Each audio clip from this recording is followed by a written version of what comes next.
जय जिजाऊ, जय शिवराय, जय लहुजी, जय भीम. ध्वजारोहण व जयंती या कार्यक्रमाचे अध्यक्ष, उपाध्यक्ष, कार्यक्रमाचे उद्घाटक तसेच मंचावर उपस्थित असलेले प्रशासकीय अधिकारी, वरिष्ठ अधिकारी, पदाधिकारी, ज्येष्ठ कार्यकर्ता, गावातील सरपंच, पत्रकार बंधू, उपस्थित मान्यवर, सन्माननीय आदरणीय व्यासपीठ,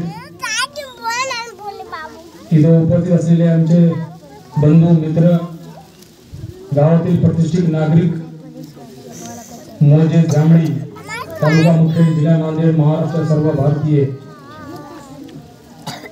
जगेंतर देशासाठी, मरेंतर देशासाठी अशी शपथ घेऊन घोषणा करत भारतीय स्वतंत्र लढ्यामध्ये सर्वप्रथम क्रांतीची मशाल पेटवणारे, हजारो क्रांतिकारकांना घडविणारे असे महाक्रांती गुरु वस्ताद लहुजी साळवे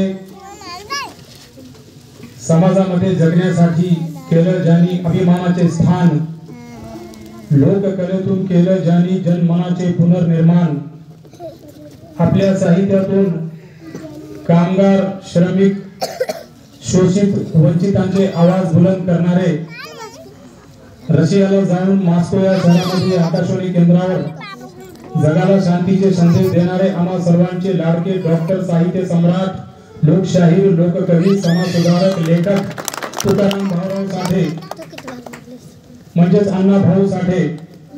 अण्णाभाऊ साठे यांचा जन्म 1 ऑगस्ट 1920 मध्ये सांगली जिल्ह्यातील वाळवा तालुक्यातील वाटेगाव ठिकाणी झाला.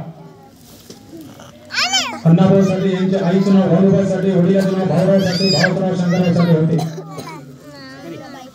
अण्णाभाऊ साठे यांना 2 पत्नी होते, कोंडाबाई साठे, जयवंताबाई साठे. अण्णाभाऊ साठे यांना 3 अपत्य होते, मुलगा मधुकर साठे, 2 मुली शांता आणि शकुंतला साठे. अण्णाभाऊ साठे यावेळेस छोटे होते, बालपणाची वय होती, शाळेत जाण्याची त्यांची वय होती. त्यावेळेस भारत स्वतंत्र झाला नव्हता, त्या भारतामध्ये संविधान लागू झाला नव्हता, त्या भारतामध्ये मनुस्मृती लागू होती, 2500 वर्ष मनुस्मृती लागू होती या देशामध्ये, या भारतामध्ये. त्यावेळेस भी जाती जातीमध्ये, धर्मामध्ये भेदभाव निर्माण होत होता, जातीवाद होत होती. तू शूद्र आहेस, तू अच्युत आहेस, उच्च नीच हे प्रकार तिथं घडत होतं. त्या लोकांनी त्यावेळेस त्रास देत होते. अण्णाभाऊ साठे खूप हुशार होते, अण्णाभाऊ साठेंना खूप शिक्षण घ्यायचं होतं. त्या लोकांनी त्रास देत होते. त्या लोकांनी अण्णाभाऊ साठे यांना शिक्षण घेऊ दिलं नाही, म्हणून अण्णाभाऊ साठे 1.5 दिवस शाळेत गेले. 1.5 दिवस शाळा जाणारे अण्णाभाऊ साठे पुन्हा शाळेचे तोंड ठेवले नाही. त्यांनी आपल्या भविष्यामध्ये अक्षराची ओळख करून घेतली, पुस्तकाची ओळख करून घेतली आणि डॉक्टर बाबासाहेब आंबेडकर यांची झुंजार पेन चालू ठेवली. आपल्या लाईफ मध्ये त्यांनी 35 पेक्षा जास्त कादंबऱ्या लिहिले, 19 कथा संग्रह लिहिले, 14 लोकनाट्य लिहिले, 11 पवाडे लिहिले आणि गाणे, छकड्या, लावण्या इतर त्यांनी शेकडो शाट लिहिले. आता काही तुम्हाला मी कादंबऱ्याचे नाव सांगतो ते लिहिलेले: फकीरा, वैजंता, वारण्याचा वाघ, चिखलातील कमळ, अलगुज, चित्रा, मंगला, रूपा, रानकोगा, रानगंगा, संघर्ष, मास्तर, फुलपाखरू असे त्यांचे बरेचसे त्यांचे कादंबरी लिहिलेले होते. त्यांची फकीरा ही कादंबरी बरेचशा विद्यापीठामध्ये अभ्यासक्रमाला आहे आणि मोठमोठ्या ग्रंथालयामध्ये, लायब्ररीमध्ये, वाचनालयामध्ये आपल्याला वाचायला भेटेल. महाराष्ट्र सरकारने 1961 ला फकीरा ही उत्कृष्ट कादंबरी म्हणून अण्णाभाऊ साठे यांना पुरस्कार देण्यात आला. त्याच वर्षी 1961 ला रशिया सरकारने अण्णाभाऊ साठे यांना रशियाला बोलवली. अण्णाभाऊ साठे रशियाला गेले. रशियाला जाऊन मॉस्को या शहरामध्ये आकाशवाणी केंद्रावर छत्रपती शिवाजी महाराज यांचे पवाड्यातून जगाला सांगणारे जगातील एकमेव भारतीय लोकशाही अण्णाभाऊ साठे ठरले. 1962 मध्ये अण्णाभाऊ साठे लाल कोटाच्या प्रचारासाठी महाराष्ट्रातील नांदेड मधून भिलोली या जुन्या गावाला 2 दिवस मुक्कामी होते. अण्णाभाऊ साठे वाटेगाव ते मुंबईपर्यंत 3 पायी गेले काम करण्यासाठी. तिथे गेल्यानंतर कोणकोणतेही काम करत होते आणि त्या कार्यक्रमामध्ये त्यांनी त्यांची घरच्याची आठवण आली म्हणून त्यांनी छकडी आणि लावणीमधून म्हणतात: माझी मैना गावाकडे राहिली, माझ्या जीवाची होते या गायली. माझी मैना गावाकडे राहिली, माझ्या जीवाची होते या गायली. आज मी त्या गीताची जादू, आज मी त्या गीताची गोडी आमच्यामध्ये कायम आहे. अण्णाभाऊ साठे यांचे शायऱ्या आणि कादंबऱ्या महाराष्ट्र राज्यातून राष्ट्रापर्यंत, राष्ट्रातून विश्व आणि जगापर्यंत पोहोचलेल्या आहेत.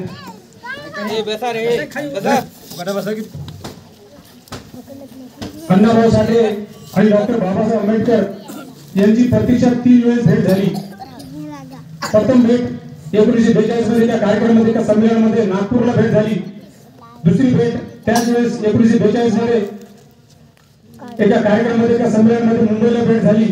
मुंबईला भेट झाली त्या कार्यक्रमामधून अण्णाभाऊ साठे डॉक्टर बाबासाहेब आंबेडकरांना सांगितलं की ही हुकुमशाही, जी गुलामगिरीचे बेड्या तोडा. डॉक्टर बाबासाहेब आंबेडकरांनी त्यांना लोकशाही ही पदवी लिहून त्यांना प्रदान केली. आपण म्हणतो ना साहित्य सम्राट, लोकशाही, ही लोकशाही पदवी डॉक्टर बाबासाहेब आंबेडकरांनी अण्णाभाऊ साठेंना दिली. त्यांची तिसऱ्यांदा भेट 1949 ला मुंबईला भेट झाली. अशी प्रत्यक्षात मी आपल्याला 3 वेळेस भेटीचे त्यांना पुरावे दिलो.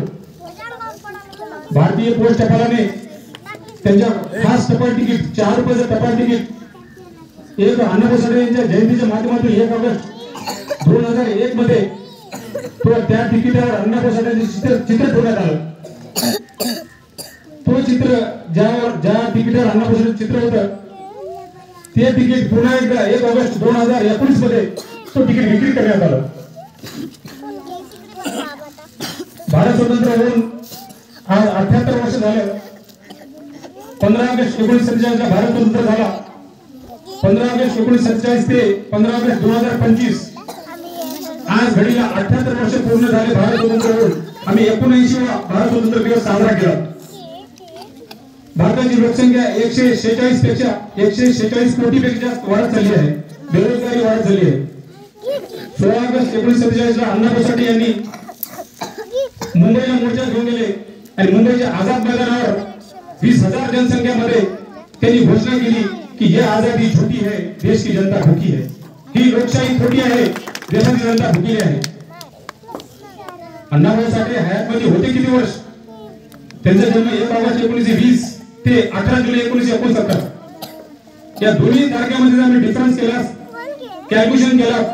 मागे 18 जुलैला आम्ही त्यांची पुण्यतिथी 56वा स्मृती दिवस आम्ही साजरा केलो. 18 जुलैला 56वा स्मृती दिवस साजरा केलो. तर 2 तारखेमध्ये आम्ही डिफरन्स केला तर 48 वर्ष 11 महिने 17 दिवस हयातमध्ये होते अण्णाभाऊ साठे. एवढी कमी वयामध्ये त्यांनी एवढं संघर्ष केलं या देशासाठी, या समाजासाठी की जगाच्या पातळीवर माझं भारताचं नाव जावं, माझ्या देशाचं नाव जावं आणि माझे समाज देशामध्ये यावं, पुढे यावं माझा समाज. एवढं संघर्ष केला त्यांनी. अण्णाभाऊ साठे यांनी या समाजाचं आणि या देशाचं दुःख, दारिद्र्य आपल्या दोन्ही खांद्यावर घेतलं. म्हणून मी म्हणतो धन्य है वो माँ वाघबाई साठे जिसके गोद से अण्णाभाऊ साठे ने जन्म लिया. धन्य है वो माँ विठाबाई राघोजी साळवे जिसकी गोद से वस्ताद बाबूजी साळवे ने जन्म लिया. धन्य है वो माँ भीमाबाई अंबेडकर जिसकी गोद से डॉक्टर बाबा साहब अम्बेडकर ने जन्म लिया. धन्य है वो माँ जिजाऊ जिसकी गोद से छत्रपति शिवाजी महाराज ने जन्म लिया. मित्रों, तरुण पिढीला माझी विनंती आहे, तुम्ही जयंती अशी जयंती काढा की या जयंतीमधून दुसऱ्या लोकांनी, दुसऱ्या समाजाने काय संस्कार, काय आदर्श घेतला पाहिजे. आणि दुसऱ्या समाजाचं कोणी जर येत असेल त्याचं तुम्ही स्वागत करा. त्याला तुम्ही त्याचा मोठा भाव समजा, भेदभाव करू नका, त्याला येऊ द्या. आपल्या जयंतीमध्ये, जयंती सार्वजनिक जयंती आहे. आणखी दुसरी एक गोष्ट सांगतो मी तरुण पिढीला की या देशाला, या महाराष्ट्राला व्यसनमुक्त करायचं आहे. त्यासाठी आपण एक निर्णय घ्या, एक वचन घ्या की मी ध्वजारोहणामध्ये आणि जयंतीमध्ये बिनव्यसनी जाईल, नशा पाणी करणार नाही. तरुण पिढीला माझी विनंती आहे, अशी जयंती तुम्ही साजरी करा. आणि व्यसनमुक्त होण्यासाठी पहिले आपल्यापासून सुरू करा, पहिले आपल्या घरापासून सुरू करा. तरच समाज सुधरेल, गाव सुधरेल, तालुका सुधरेल, जिल्हा सुधरेल आणि महाराष्ट्र हे देश व्यसनमुक्त होईल. या देशामध्ये 12 बंदीदार 18 पगड जाती धर्माचे लोक राहतात. ते मग हिंदू असो, मुस्लिम असो, शीख असो, ईसाई असो, जैन असो, पारसी असो की दलित असो. या देशातील सर्वच जणांचा एकच अधूर स्वप्न, या देशातील सर्वच जणांचा एकच अधूर स्वप्न, साहित्य सम्राट अण्णाभाऊला मिळावं भारत रत्न. साहित्य सम्राट अण्णाभाऊला मिळावं भारत रत्न. आज जयंतीच्या माध्यमातून मोजे जांभळी या विषयावरून मी केंद्र सरकारला विनंती करतो की साहित्य सम्राट लोकशाहीर अण्णाभाऊ साठे यांना भारतरत्न पुरस्काराने सन्मानित करण्यात यावा. भारतरत्न पुरस्काराने सन्मानित करण्यात यावा. बंधू आणि भगिनींना मी विनंती करतो की तुम्ही समोर या. देशाला तुमची गरज आहे आणि कोणतेही काम करत असताना तुम्ही लाजू नका. ते काम शासकीय असो, निमशासकीय असो, उद्योग असो, व्यवसाय असो की शेती असो. साहित्य सम्राट लोकशाहीर अण्णाभाऊ साठे म्हणतात ही पृथ्वी शेष नागाच्या मस्तकावर तरलेली नसून ही काम करी, कष्ट करी, श्रम करी, दीनदलित शेतकरी वर्गाच्या हातावर तरलेली आहे. अण्णाभाऊ साठे म्हणतात हे जर आम्हाला सिस्टम जर बदलायचं असेल तर डॉक्टर बाबासाहेब आंबेडकर यांच्या मार्गाने जावं लागेल. आणखी अण्णाभाऊ साठे म्हणतात जग बदल घालून धाव म्हणजे सांगून गेले भीमराव, म्हणजे सांगून गेले भीमराव. डॉक्टर बाबासाहेब आंबेडकर यांचं मला एक सेंटेन्स, एक वाक्य मला आठवलं. डॉक्टर बाबासाहेब आंबेडकर सांगतात की एक वेळेस संघर्ष नाही केलं तर चालेल पण विकल्या जाऊ नका. एक वेळेस संघर्ष नाही केलं तर चालेल पण विकल्या जाऊ नका. ज्या दिवशी तुम्ही विकल्या जाताल त्याच वेळेस लोकशाही संपली समजा.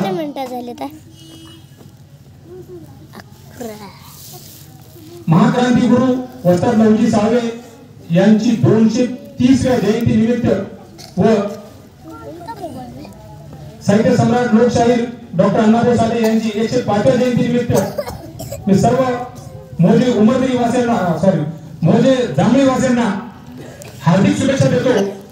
महाराष्ट्र भारतवासियांना हार्दिक शुभेच्छा देतो आणि सर्वांचं अभिनंदन करतो आणि इथेच थांबतो. धन्यवाद. जय लवजी, जय हिंद, जय भारत, जय संविधान.